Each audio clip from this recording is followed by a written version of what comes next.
රට බෙදන රාජපක්ෂ පාලනය කියන්න බෑ. මොනවත් නොකියත් බෑ. ඒ හන්ද මේවා ඇහිලා කියනවා පවුල් පාලනයට තිත තියමුලු. මොකෝ හේතුව? වික්‍රමසිංහ මහත්තයාට පවුලක් නැහැ. ඒක මහා අවුලක්. මංගලයට අවුලක් වගේ පේන පවුලක්වත් නැහැ. මුංගේ ඇහි කටුවනිනවා වගේ මොකක් හරි තැනක පවුලක් තියෙනවා නම්. ඒ හන්දා කියනවා අපේ හාමුදුරුවනේ පවුල් පාලනයලු. හොඳ වෙලාවට අපේ හාමුදුරුවනේ මේ නිගණ්ඨයෝ ටික බුදුන් වහන්සේගේ කාලේ හිටියේ. බුදුන් වහන්සේගේ කාලේ ධර්ම භාණ්ඩාගාරික තනතුර දරුවේ ආනන්ද හාමුදුරුවෝ. ආනන්ද හාමුදුරුවෝ කියන්නේ බුදුන් වහන්සේගේ තාත්තගේ සහෝදරයාගේ පුතා. ඥාති සහෝදරයා. මේ බඩු ටික ඒ කාලේ හිටියනම් අර දැන් ඉතින් කෝච්චියේ බස් එකේ කටකතා පතුරවන එකනේ කරන්නේ.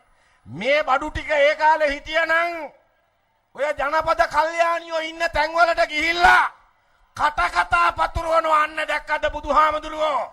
ඥාති සංග්‍රහය පටන් අරන් සහෝදර සමාගම පටන් අරන් පවුල් පාලනය පටන් අරන් එනවා මෙතන බණ කියන්න කිය මුන් මෙතන දොඩවන්න ගන්නවා.